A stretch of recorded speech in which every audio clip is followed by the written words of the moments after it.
You may not be able to see it, but energy is flying all around you.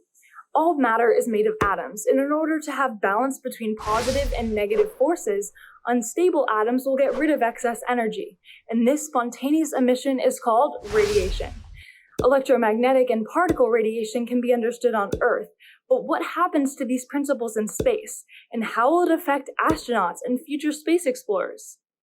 In outer space, there are three main types of radiation: particles trapped in Earth's magnetic field, solar energetic particles from the sun, and galactic cosmic rays.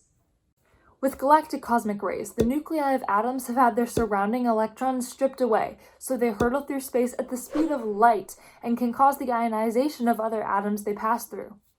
They're very difficult to shield against and can pass practically unimpeded through a typical spacecraft or the skin of an astronaut.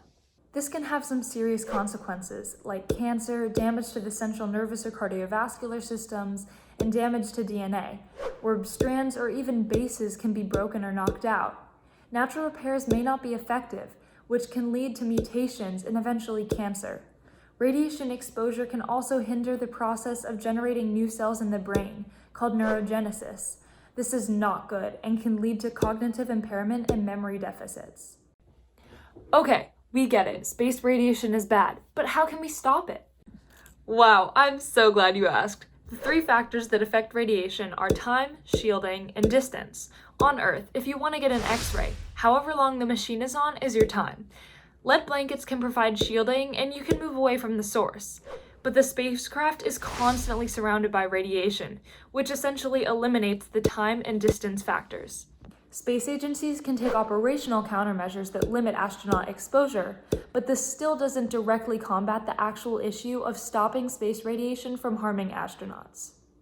Solving this is hard, but never impossible. Engineering countermeasures like a polyethylene plastic called RFX-1, water barriers, electrostatic radiation shields, and lunar regolith are all ideas to block radiation. But even with these innovative technologies, 70% of space radiation can pass through shields.